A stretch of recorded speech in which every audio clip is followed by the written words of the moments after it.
الشيطان الرجيم.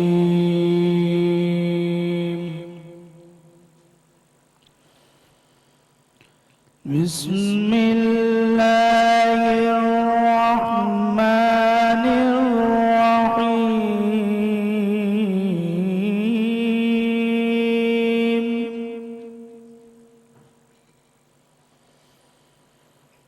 يومئذ يتذكر الإنسان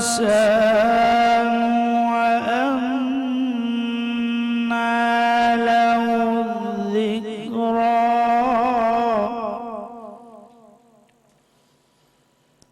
يقول يا ليتني قدمت لحياتي.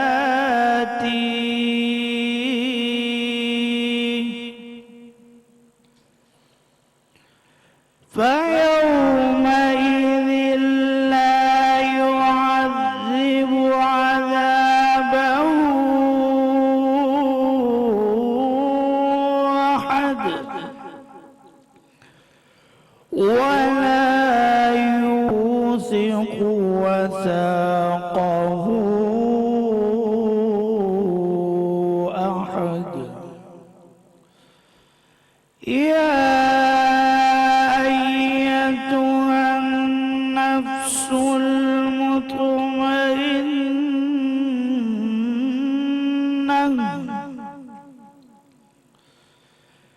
ارجعي إلى ربك راضية مرضية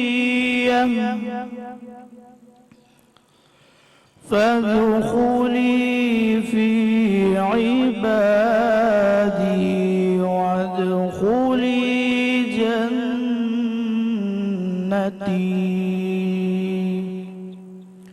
صدق الله العظيم.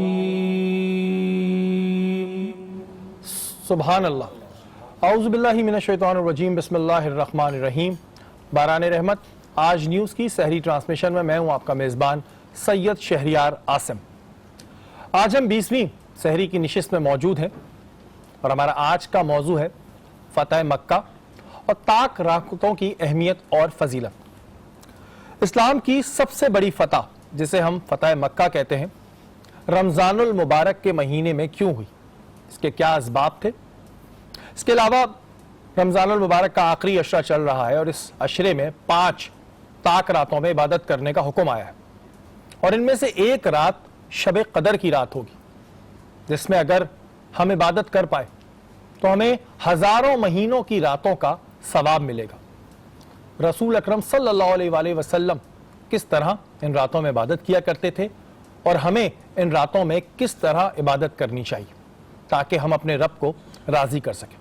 اس پر آج اپنی اس نشست میں بات کریں گے. ہمارے ساتھ موجود ہیں مفتی محسن الزما صاحب, آپ کو خوش آمدید کہتے ہیں. ان کے برابر میں موجود ہے ڈاکٹر مبشر عالم صاحب, آپ کو بھی خوش آمدید کہتے ہیں. شکریہ. اپنی اس نشست کا آغاز ہم نعت خوانی سے کرتے ہیں اور آج ہمارے ساتھ موجود ہیں محمد رمیز قادری صاحب. ان سے درخواست کریں گے کہ نعت شریف پیش کیجیے. اپنی ہستی پر ہجارہ کچھ نہیں, اپنی ہستی پر ہجارہ کچھ نہیں, سب انہی کا ہے ہمارا کچھ نہیں, سب انہی کا ہے ہمارا کچھ نہیں. اپنی ہستی پر ہجارہ کچھ نہیں, بیچ دے خود کو نبی کے نام پر,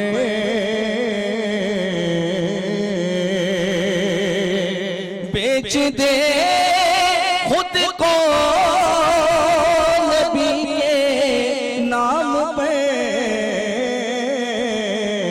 ایسے سودے میں خسارہ کچھ نہیں، ایسے سودے میں خسارہ کچھ نہیں، سب انہی کا ہے ہمارا کچھ نہیں،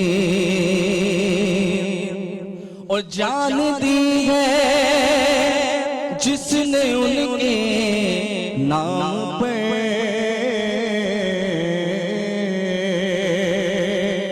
جان دی ہے جس نے ان کے نام پر،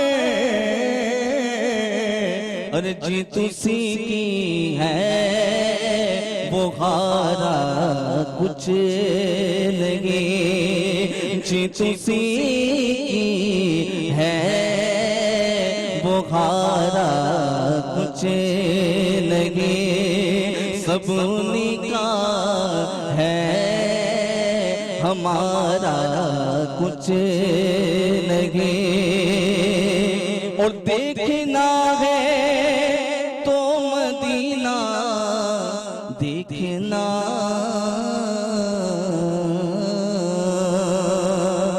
دیکھنا ہے تو مدینہ دیکھنا، قصر شاہی کا نظارہ کچھ نہیں، قصر شاہی کا نظارہ کچھ نہیں، اپنی ہستی پر ہجارہ کچھ نہیں، سب انہی کا ہے ہمارا کچھ نہیں۔ سبحان اللہ رمیز، بہت خوب اور بہت خوبصورت ادائیگی تھی، اور اللہ تعالیٰ آپ کو اسی طرح نعت شریف پڑھنے کی توفیق عطا فرمائے۔ بہت ساری دعائیں اس نشست سے آپ کے لیے۔ آتے ہیں اپنے موضوع کی جانب، اور مفتی صاحب آپ سے شروعات کریں گے کہ اسلام کی سب سے بڑی فتح مکہ رمضان المبارک کے مہینے میں ہی کیوں ہوئی، اور اس کے اسباب کیا تھے؟ بسم اللہ الرحمن الرحیم۔ قال اللہ تعالی فی القرآن المجید اذا جاء نصر اللہ والفتح ورأیت الناس يدخلون فی دین اللہ افواجا۔ اس پوری آیت کو اگر ہم صورت کو ہم دیکھیں کہ اللہ تعالیٰ نے فتح مکہ کے اندر پوری ایک صورت نازل فرمائی، جس کی ابتدا رب نے ایسے فرمائی کہ اذا جاء نصر اللہ والفتح، کہ جب اللہ تعالیٰ کی مدد پہنچی تو اللہ نے فتح یاب کیا، یعنی مکہ فتح کیا ہوا، اور تم نے دیکھ لیا کہ لوگ جوگ در جوگ اللہ کے دین میں داخل ہو رہے ہیں۔ سبحان اللہ۔ یعنی اللہ تعالیٰ نے فتح مکہ کے اوپر پوری صورت نازل فرمائی، بے شک، اور صورت نازل فرمانے کا مقصد یہ تھا کہ صرف آپ کے صحابہ یا آپ نے اس میں جو محبت اور شفقت اور جہاد اور جس طریقے سے اسلام کے لیے آپ نے کوششیں کی، آپ کو اللہ کی مدد و نصرت بھی حاصل رہی، اور آپ کا کردار کیا تھا؟ میرے آقا کا کردار دیکھیں کہ وہی مکہ تھا جس مکے میں جب اللہ کے رسول نے اسلام پھیلانا چاہا تو طائف کا میدان ہے، حضور کو نعوذ باللہ پتھر مارے جا رہے ہیں، حضور کے چہرے سے، حضور کے جسم مبارک سے خون نکل رہا ہے، لیکن حضور سے عرض کی جاتی ہے آقا ان کے لیے دعا فرمائے، آقا ہاتھ اٹھاتے ہیں، آقا دعا فرما دیتے ہیں، آقا آپ نے دعا کر دی، فرمایا کہ شاید یہ بدلے نہ بدلے، ان کی آنے والی نسل تو ہدایت پر ہو۔ سبحان اللہ۔ تو میرے نبی یعنی کہ اس مکے کے اندر دیکھیں کہ ایک وقت وہ تھا کہ ہجرت کا وقت آیا کہ کفار قریش حضور علیہ السلام نعوذ باللہ قتل کرنے کے ارادے سے آئے، لیکن اللہ کے رسول صلی اللہ علیہ وسلم جب اس مکے میں داخل ہو رہے ہیں، اور آپ نے جو سوال کیا کہ یہ جو رمضان مبارک کا مہینہ کیوں چنا گیا، تو وجہ یہ تھی کہ یہ مکہ وہ شہر ہے، لا اقسم بہذا البلد وانت حل بہذا البلد، اے پیارے ہم شہر مکہ کی قسم اس لیے نہیں کھاتے کہ یہاں کعبہ ہے، یہ مزدلفہ ہے، بلکہ اس لیے کھاتے کہ آپ کے قدم یہاں لگیں۔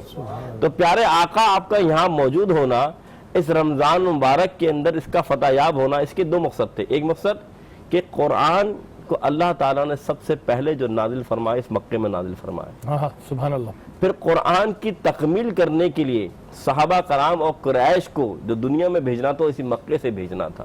اور مکہ وہ شہر ہے جس میں اللہ کا سب سے پہلا گھر ہے جو عرش عظیم کے نیچے ہے. تو اللہ تعالیٰ کی دین کی ترویج بھی اسی وجہ سے اس رمضان کے مہینے میں ہونی تھی، کیونکہ اللہ نے رمضان میں قرآن نازل فرمایا. اللہ نے رمضان میں ایک اور بات جو سمجھانا چاہتا ہوں کہ صحابہ کرام پیاسے ہیں اور کیونکہ روزے کی حالت میں مکہ فتح ہو رہا ہے، لیکن اللہ دیکھنا چاہتا تھا کہ انہیں فتح ہو رہی ہے کہ ایسا تو نہیں کہ خوشی میں یہ روزہ بھول جائے، خوشی میں یہ اللہ کی عبادت اور ریاض بھول جائے. یہاں تک کہ صحابہ کرام نے روزہ رکھا ہوا تھا، لیکن حضور صلی اللہ علیہ وسلم کے سفر کی حالت میں تو روزہ توڑنے کا بھی حکم آیا. تو معلوم ہے چلا کہ رمضان کی برکتیں بھی لینی تھی، مکہ بھی فتح ہونا تھا. اس کے دو مقصد تھے کہ ایک تو اللہ تعالیٰ کا جو دین پھیلانا ہے، مہینہ بھی سب سے اعلیٰ ہو، شہر بھی سب سے اعلیٰ ہو اور رسول بھی سب سے اعلیٰ ہو. تو اس امت کو پہنچانا تھا دنیا تک. تو اس وجہ سے اور بالکل آپ یہ دیکھیں جب فتح مکہ ہوا، اگر ہمارے یہاں نارملی دیکھا جائے کہ ہم کسی کو پر جیت ہوتی ہے تو ہم دوسرے کو دباتے بھی ہیں، اس پہ ظلم بھی کرتے ہیں. لیکن میرے نبی نے ان دشمنوں کے ساتھ، ان لوگوں کے ساتھ کیسا رویہ کیا وہ بھی ہم مفتی صاحب جانیں گے. مفتی صاحب، کافروں کے ساتھ کیا رویہ تھا رسول اکرم صلی اللہ علیہ وسلم کا فتح ہونے کے بعد؟ ماشاءاللہ، کیونکہ ان کے اندر تو خوف تھا. بالکل بالکل. لیکن رویہ کیا تھا؟ ماشاءاللہ آپ نے بات مکمل کرتے ہوئے مجھے تب بتایا. دیکھیں اللہ کے رسول صلی اللہ علیہ وسلم کے ساتھ کیا زیادتی ہوئی، صحابہ کرام کی کیا ساتھ زیادتی ہوئی. حضور مکے میں جب داخل ہو رہے ہیں نا، تو داخل ہونے سے پہلے ابو سفیان جو ایک شخص تھا، جو بعد میں حضرت ابو سفیان تعالیٰ کلمہ شریف انہوں نے پڑھ لیا تھا، صحابی رسول بن گئے تھے. لیکن مکے میں داخل ہونے سے پہلے حال یہ تھا کہ کفار قریش ڈرتے تھے کہ اب کیا ہوگا، کہیں ہمیں قتل تو نہیں کر دیا جائے گا، ہم نے تو اتنا غلط کیا اور ہم نے کیا کیا کیا. تو حضور نے فرمایا سب سے پہلے کہ جو اپنے گھر میں چلا جائے اسے بھی امان. پھر فرمایا جو کعبے کے اندر داخل ہو جائے اسے بھی امان. پہلے جو ابو سفیان جو دین کے خلاف تھے، اب انہوں نے کلمہ پڑھ لیا، فرمایا جو ابو سفیان کے گھر میں چلا جائے اسے بھی امان. سبحان اللہ. اور پھر حضور نے فرمایا یہ تو ایک بات ہے، جو بھاگ گیا ہے نا اسے پکڑنا نہیں، جو زخمی ہے اسے مارنا نہیں، اور یہاں کے درخت بھی مت کاٹنا. اور پھر فرمایا لا تثریب علیکم اليوم، آج محمد نے سب کو معاف فرما دیا. اور آپ یہ دیکھیں کہ جو ہمارا دین ہے، اسلام جو ہے، یہ پیار کی بنیاد ہے. ہمارا مذہب ایسے ہی نہیں پھیلا، ہمارا مذہب انہی رویوں کی وجہ سے، اسی پیار کی وجہ سے، انہی حضور کی تعلیمات کی وجہ سے پھیلا. ڈاکٹر صاحب آپ کیا کہیں گے کہ جس طرح کافروں کو معاف کیا گیا، اور ایک خوف تھا، انہوں نے تو اتنا غلط کیا تھا، بدلے میں تو ان کے ساتھ کچھ اور بنتا تھا، لیکن میرے نبی کی شان کیسی کہ انہوں نے معاف کر دیا؟ بسم اللہ الرحمن الرحیم. چونکہ وہ رحمت للعالمین ہے، صرف ایک عالم کے لیے نہیں، تمام جہانوں کے لیے رحمت بنا کے آپ کو مبعوث فرمایا گیا ہے. فتح مکہ کے وقت آپ انداز تو دیکھیں میرے آقا کا کہ اگر ہم کوئی ایک چیز بھی جیتتے ہیں یا کہیں سے ہمیں فتح حاصل ہوتی ہے تو ہمارا سر گھمنڈ سے بلند ہوتا ہے، سینہ پھولا ہوا ہوتا ہے. اور میرے آقا کی عظمت دیکھیے کہ آپ فاتح مکہ بن کر آ رہے ہیں، فاتح اعظم بن کر آ رہے ہیں، اور آپ کا سر اقدس جھکا ہوا ہے، اور سب کو معاف کر دیا، اور بھی معاف کرتے جا رہے ہیں. جب ہندا آتی ہے سامنے، وہ ہندا جس طرح امیر حمزہ کو شہید کرایا تھا، آپ کے چچا کو شہید کرایا تھا، اور کلیجہ اس نے چبایا تھا، جب وہ سامنے آتی ہے تو سرکار کی آنکھیں نم ہو جاتی ہیں اور کہتے ہیں ہندا میرے سامنے نہ آیا کر، معافی تو تیرے لیے بھی ہے لیکن میرے سامنے نہ آیا کر، کیونکہ تجھے دیکھ کر مجھے اپنے چچا کی یاد آتی ہے. بالکل جی. جب ہم یہ واقعات اپنے مفتی صاحبان سے سنتے ہیں تو ہمیں پھر شرمندگی ہوتی ہے کہ ہم اسی امت کے ہیں. لیکن کیا آج کے دور میں ہمارا یہ رویہ ہوتا ہے؟ کیا ہم فتح پانے کے بعد جو ہے دوسروں کے ساتھ اس طرح کا رویہ رکھتے ہیں؟ کیا ہم اپنے حضور اکرم صلی اللہ علیہ وسلم کی تعلیمات پر عمل کر رہے ہیں؟ یقیناً ہم شرمندہ ہیں. یہاں وقت ہوا ایک بریک کا، بریک کے بعد حاضر.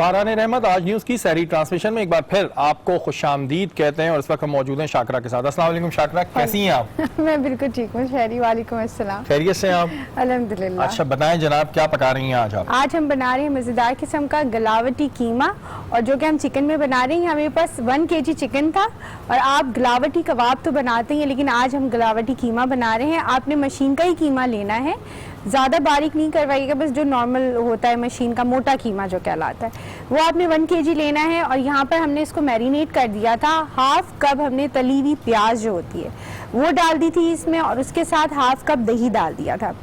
کھڑے مسالے میں آپ نے جو لینا ہے 1 ٹی اسپون آپ نے زیرہ لینا ہے ثابت, 1 ٹی اسپون دھنیا لینا ہے ثابت, اور 10 سے 12 عدد آپ نے ثابت لال مرچیں لے لینی ہے.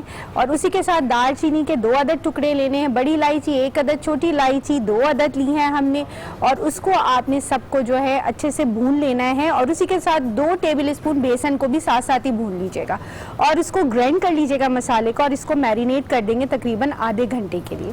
اسی کے بعد آپ نے اس کے اندر 1/4 کپ آئل کے اندر میں نے یہ قیمہ ڈال دیا جو میرینیٹ کیا ہوا تھا, اور اسی کے اندر آپ نے شامل کر لینا 1 ٹی اسپون لال مرچ پاؤڈر, ½ ٹی اسپون ہلدی پاؤڈر, اور 1 ٹی اسپون ½ ٹی اسپون ہم سالٹ کا استعمال کریں.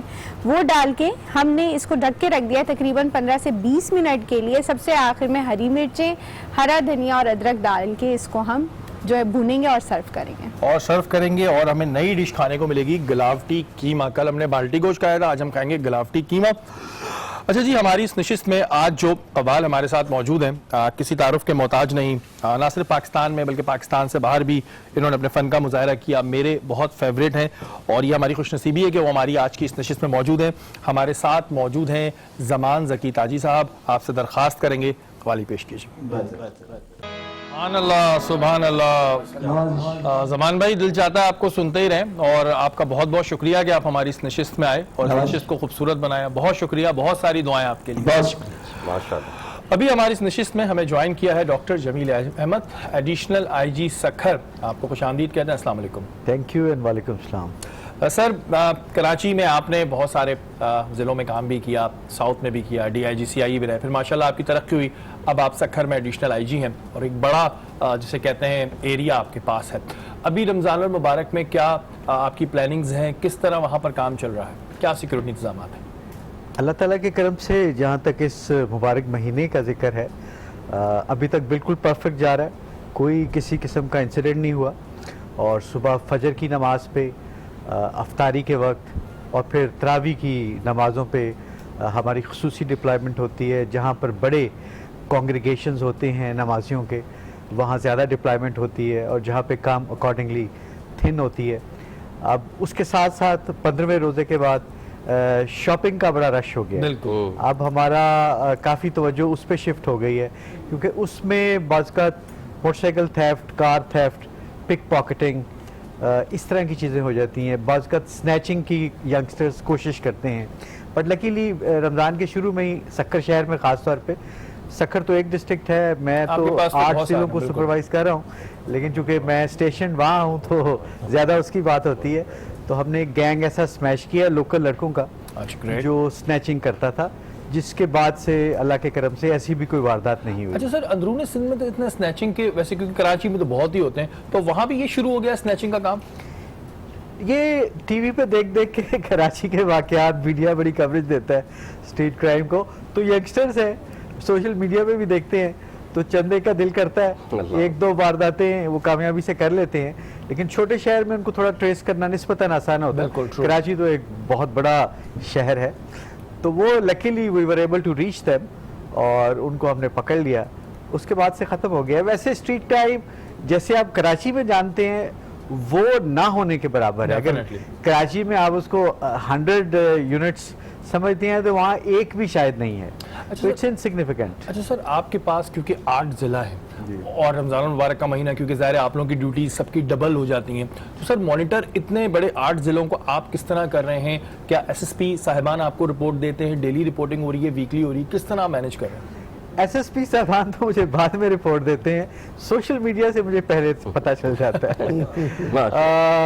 اس میں کراچی میں تو جرنلسٹ اور ویل نون بڑے ایکٹیو ہیں, نظر آتے ہیں, بڑے بڑے نام ہیں, لیکن آپ کو آپ کا فیلڈ ہے, یہ سن کے حیرانی ہوگی کہ انٹیریئر آف سندھ میں گاؤں میں بھی جرنلسٹ ہے, اور بعض کا بڑی اچھی انفارمیشن, آپ کے پاس نمبر بھی سیو نہیں ہوتا, آپ ان کا نام بھی نہیں پتا ہوتا, بٹ ایک میسج آتا ہے, آپ اس کو پڑھتے ہو, اگر آپ کو وہ اپنے انٹرسٹ کا لگتا ہے تو میں اسی کو متعلقہ ڈسٹرکٹ ایس پی کو فارورڈ کر دیتا ہوں, پھر مجھے اس کا رسپانس آ جاتا ہے. بہت سارے کیسز, جیسے ایک بڑا کیس دنیا میں مشہور ہوا, جو ایک 10 سالہ بچی کی شادی ملوکہ کی ایک کوئی 45-50 سالہ شخص کے ساتھ زبردستی ہوئی تھی, تو وہ بھی ہمیں واٹس ایپ پہ ایک اس گاؤں کے جرنلسٹ نے میسج کیا تھا, جس سے ہمیں پتہ چلا کہ یہ شادی ہو رہی ہے, اور ہم نے پھر فوراً ریڈ کیا اور اس بچی کو ریکور کیا اور اس شخص کو گرفتار کیا, پھر وہ سارا کیس انٹرنیشنل میڈیا تک پہ وہ. تو سوشل میڈیا میرے لیے بڑا ہیلپ فل ہو رہا ہے, سوشل میڈیا کے بہت سارے مضر اثرات بھی ہیں, بالکل میں اسی طرف آ رہا تھا, لیکن ہر چیز ڈیپینڈ کرتا ہے آپ استعمال کس طرح کرتے ہیں. بالکل. تو مجھے تو عام آدمی بھی اور وہاں کے جو میڈیا کے ایکٹیو جرنلسٹ ہیں وہ بھی بہت انفارمیشن دیتے رہتے ہیں. ابھی بھی راستے میں بھی میرے پاس کئی چیزیں آئیں آپ کے اسٹوڈیو میں آتے ہوئے, اور میں نے آگے ایس پیز کو فارورڈ کی ہیں, اور ان کے آگے سے مجھے جواب بھی آنے شروع ہو جاتے ہیں. آج کل لوگ چونکہ سیری کر کے سوتے ہیں زیادہ تر, ایون انٹیریئر میں بھی, تو یہ سلسلہ چلتا رہتا ہے. اچھا سر, ڈفرنس کیا ہے, کیونکہ یہاں پر ماشاءاللہ ساؤتھ بھی آپ کے پاس تھا, پھر آپ ڈی آئی جی سی آئی اے بھی رہے, کراچی کی پولیسنگ اور اگر ہم انٹیریئر کی پولیسنگ میں چلے جائیں تو کیا ڈفرنس ہے, کیا چینجز آپ کو لگے ایک دم؟ دیکھیں یہ وہ بالکل دوسری دنیا ہے. اچھا, it's like another planet. Okay great. وہاں کا کلچر, وہاں کی رسومات, لائف سٹائل, کرائم کا پیٹرن, لوگوں کے سوشل ایٹیچیوڈز, سب کچھ بہت ڈفرینٹ ہے. کرائم تو چلے مرڈر, ڈیکوائٹی, رابری کراچی میں بھی ہوتے ہیں, انٹیریئر میں بھی ہوتے ہیں, لیکن وہاں کچھ پیکیولر فیچرز ہیں جو کراچی میں ہرگز نہیں ہوتی. مثلا قبیلوں کی آپس کی لڑائیاں, جنگیں, جنہیں ہم ٹرائبل فیوڈ کہتے ہیں, اور پھر لیڈیز وائس میں لوگوں کو انٹائز کر کے کچے کے قریب بلانا, اور پھر وہاں سے ان کو کچے میں اپنے ڈینز میں لے جانا, اور پھر ان کے گھر والوں سے رینسم مانگنا. یہ ایک بڑا آرٹ ہے جس کے ساتھ ہم بڑا ڈیل کر رہے ہیں ویگورسلی. پھر اسی طرح کاروکاری, آنر کلنگ جسے ہم نارملی کہتے ہیں, وہ وہاں کافی عام ہے. سیاہ کاری, سنگ چٹی, مطلب اگر کسی ایک پارٹی نے کرائم کیا ہے تو دوسری پارٹی کی بیٹی, لڑکی, ان کو ایز اے آپ کہہ لیں پنشمنٹ دوسری پارٹی کے حوالے کر دی جاتی ہے. اس طرح کی چیزیں ہیں. پیٹ, ابھی بچی پیٹ میں ہوتی ہے, پیدا بھی نہیں ہوئی ہوتی, اور اس کا رشتہ ہو جاتا ہے. تو اس طرح کی بہت سی چیزیں ہیں جو وہاں بالکل ڈیفرنٹ ہے. اچھا سر, یہ جو بھی آپ نے بتایا کاروکاری کا بھی, تو سر وہاں پر اس کے اوپر کیونکہ میں نے کام بھی کیا آپ لوگوں کے ساتھ, وہاں پر آپ لوگ ایکشن بھی لے رہے, لیکن سر اس کی جو مین جڑ, وہ جو جرگے ہیں جو ایک اپنے طور پہ بنے ہوئے, ان کے خلاف کوئی ایکشنز ہو رہے ہیں کہ جنہوں نے اپنے ہی جرگے بنا لیے اور وہ یہ فیصلے دے دیتے ہیں کہ جی تم فلانے کے ساتھ کارو یا ایکس وائی زیڈ؟ یہ آپ نے ایک نئی فیچر جو میں بھول گیا تھا اس کا آپ نے ذکر کر دیا, جرگا اس کا ہونا. کراچی میں تو آپ نے کبھی نہیں سنا ہوگا, بالکل وہاں پہ بالکل کبھی کبھی ہوتے ہیں. ابھی ریسنٹلی ایک ہوا ہے شکارپور میں, شکارپور کے لوگ تھے, جرگا سکر سٹی میں ہوا, اور 2 بھائی تھے, 2 انڈیویجول تھے, ایک کی سبزی کی دکان تھی اور ایک کی گروسری کی دکان تھی. تو ایک بھائی نے 15,000 دوسری پارٹی سے لینا تھا, اور جو سبزی والا تھا اس نے 3,000. تو وہ جو دوسری پارٹی تھی اس نے بجائے یہ ادھار واپس کرنے کے, ان پر اپنے ہی لڑکے نے اپنی ہی بہن کے ساتھ کارا ہونے کا الزام لگا دیا, اور اس کے بعد ایک جرگا ارینج کیا گیا, اور اس کی وجہ سے ان کو 8 لاکھ ان کو پے کرنے پڑے. بالکل. تو یہ ہمیں جیسی انفارمیشن ملی ہم نے کیس رجسٹر کیا. ان دونوں لڑکیوں کو جو کزنز تھیں, اور ان دونوں لڑکوں کو ہم نے اپنی کسٹڈی میں لیا, انکوائری کی, پرچہ درج کیا. بالکل. اور میں اس چیز کو بھی اور کنٹینیو کروں گا کیونکہ وہاں پر بالکل ہی الگ قسم کے کرائم ہوتے ہیں, اور کیونکہ میں نے کام کیا ہے تو مجھے پتا ہے کہ کتنی اس وقت ہرڈلز ہو رہی ہوں گی. یا وقت تو ایک بریک کا, بریک کے بعد حاضر ہوتا ہے.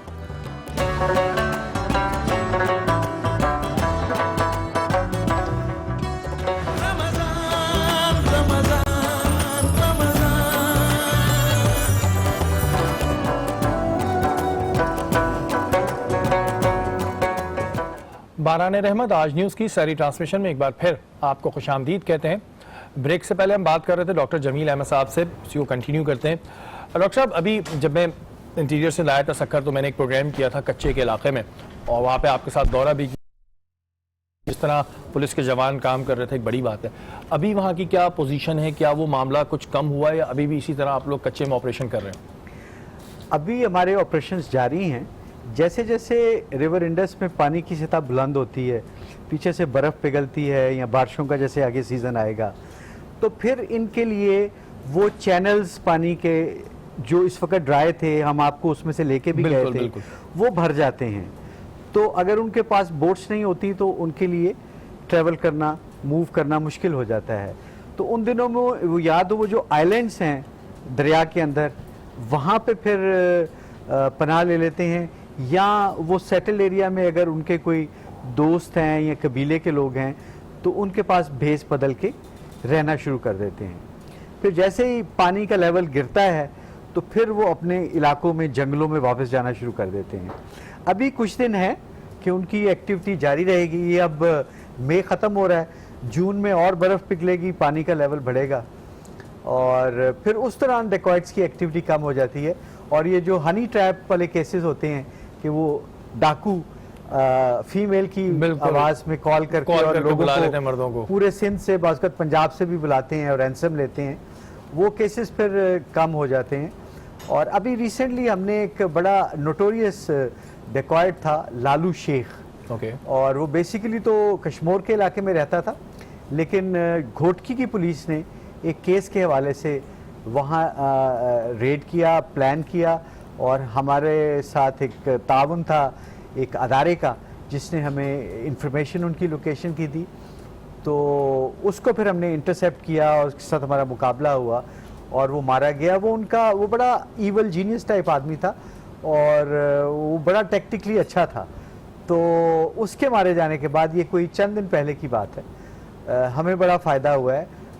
مارا گھوٹکی پولیس نے ہے لیکن زیادہ فائدہ کشمور کی پولیس کو ہے, بیکاز یہ زیادہ تر جو گینگز ہیں ان کے علاقے میں. اچھا سر, ان کی جڑیں جب ہم نے ماضی میں بھی کیا تھا کام, یہ جو ایک بلوچستان کا بارڈر بھی کیونکہ آپ سے لگ رہا ہوتا ہے, وہاں بی ایل اے ہے, بی آر اے والے ہیں, ان کی بھی انٹرفیرنس یہاں پر ہوتی رہتی ہے. ظاہر ہے اگر وہاں پر ان پہ پریشر پڑتا ہے تو وہ ادھر آ جاتے ہیں. ان کے حوالے سے بھی آپ لوگوں نے ابھی ماضی میں کچھ پکڑے بھی تھے ایسے لوگ؟ ماضی قریب کا اگر آپ دیکھیں, جب اکبر بگٹی صاحب کا واقعہ ہوا ہے اس کے بعد وہاں کے حالات بڑے خراب ہوئے تھے, تو ان ایام میں کافی اس طرف کو موومنٹ ان کی ہوئی ہے, اور ان کے ٹرائب کے لوگ یہاں سے آ کے عام لوگوں کو اٹھا کے لے جاتے تھے اور پھر رینسم لے کے چھوڑتے تھے. پھر اسی حوالے سے یہ 2004-05 کے آس پاس بارڈر سیکیورٹی فورس بھی بنی, پولیس کی چوکیاں سندھ کے اور بلوچستان کے بارڈر پہ بنی, جس سے پھر ان کی اس موومنٹ کو, انکرشنز کو روکنے میں کچھ مدد ملی. پھر آہستہ آہستہ حالات وہاں کے بہتر ہوئے اور یہ چیز کم ہوئی. لیکن جو یہ دوسری آرگنائزیشن جن کا آپ نے ذکر کیا, بلوچستان ریپبلکن آرمی اور لبریشن فرنٹ اور اس طرح کی دوسری جو تنظیمیں ہیں, ان کے ٹریڈیشنلی پچھلے 2-3 ڈیکیڈ سے ان ڈیکوائٹس کے ساتھ تعلقات ہیں, رابطے ہیں. وہ ان کو ہیوی ویپن بھی سپلائی کرتے ہیں اور ضرورت پڑنے پہ ان کے ہاں آ کے پناہ بھی لیتے ہیں جب بلوچستان میں زیادہ سختی ہوتی ہے. تو یہ ایک ٹریڈیشنل تعلق ہے. اس کے حوالے سے بھی ہم جو بارڈر کا ایریا ہے اس کو بڑا مائنیوٹلی واچ کرتے ہیں, مانیٹر کرتے ہیں, اور اس طرح کی موومنٹ کو اور جو ہیوی ویپنز کی موومنٹ ہے اس کو روکنے کی کوشش کرتے ہیں. لیکن اگر آپ کو کبھی موقع ملے تو ضرور دیکھیے گا, وہ علاقہ بڑا مشکل علاقہ ہے. ڈیفینیٹلی میں نے تو وہاں پر بالکل ڈاکٹر صاحب سے بھی کام کیا اور یہ دیکھا, اور میں آپ کو بتا دوں جو لوگ یہاں پہ بیٹھ کے دیکھتے ہیں کہ کراچی کی اگر ہم پولیسنگ کی بات کریں گے تو بالکل ڈفرینٹ ہے, لیکن اگر آپ اندرون سندھ میں جائیں گے تو وہاں پر بہت مشکل سے پولیس کو کام کرنا پڑتا ہے. کچے کے وہ علاقے جہاں پر جانے کا آپ تصور بھی نہیں کر سکتے, ادھر ڈیوٹی کرنا. میں نے اس پہ پروگرام بھی کیا تھا, جس طرح جہاں کے جوان جو ہے پولیس کے جوان کام کر رہے ہیں, انہیں یہاں پر سلام پیش کریں گے.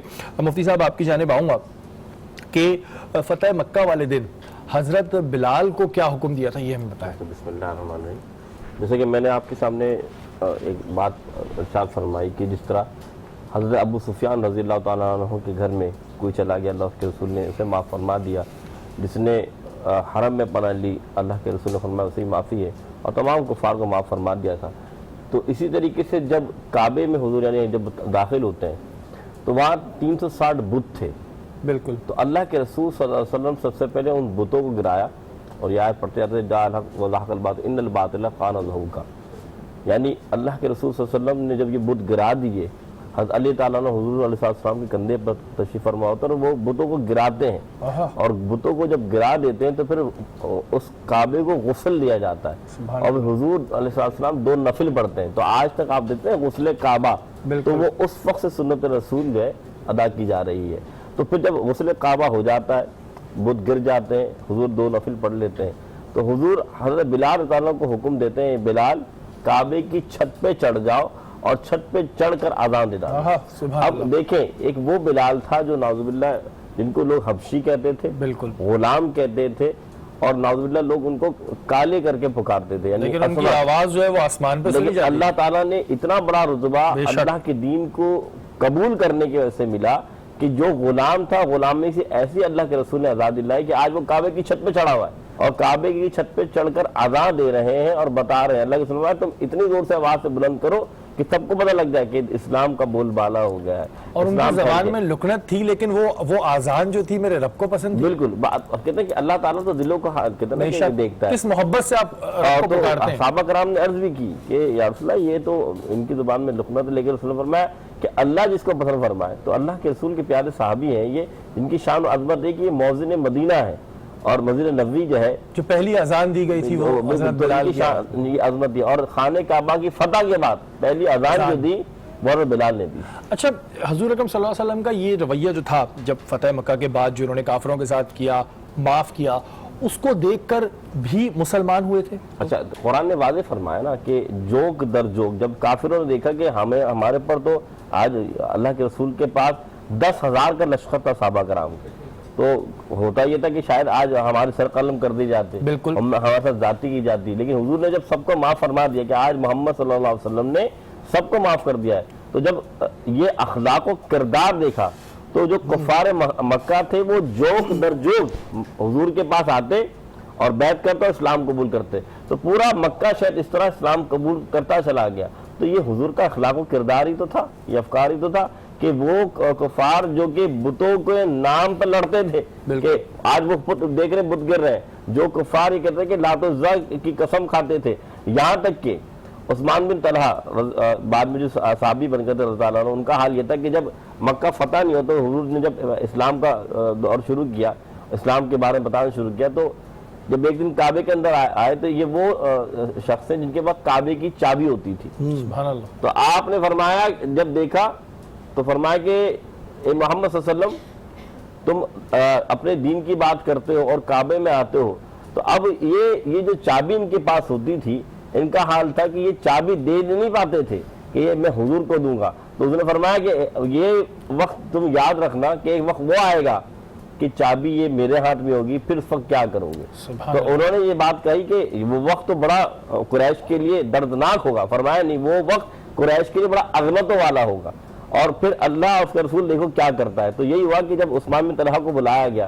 تو پہلے تو وہ انکار کرتے رہے، لیکن جب وہ آئے تو فرمایا عثمان تمہیں یاد ہے میں نے تم سے کیا کہا تھا؟ تو فرمایا آپ نے سچ کہا تھا اور آپ نے حق کہا تھا اور مجھے یقین تھا. پھر وہ کلمہ پڑھ کے مسلمان ہوتے ہیں. اور پھر رسول فرماتے ہیں کہ عثمان یہ وہ چابی ہے جو میں نے کہا تھا کہ اللہ کے رسول دیکھنا اس دن کیا کریں گے، تو یہ چابی میں تمہیں پھر دیتا ہوں، اور یہ چابی تمہارے خاندان میں ہی رہے گی، اور صرف ایک ظالم آ کے تم سے لے گا. تو آج تک عثمان بن طلحہ رضی اللہ تعالیٰ جو صحابی رسول ہیں ان کے خاندان میں وہ چابی، اور آج بھی چابی انہی کے پاس ہے. اور یہی وہ رویہ، یہی وہ محبت ہے جس سے اسلام پھیلا.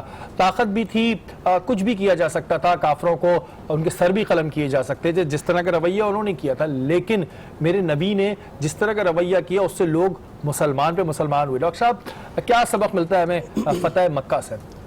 بسم اللہ الرحمن الرحیم. مفتی صاحب نے بڑا مفصل بیان کیا. اب دیکھیں آپ کے فتح مکہ ہو گیا، فتح سرکار دو عالم نے سب کو معافی کا اعلان فرما دیا.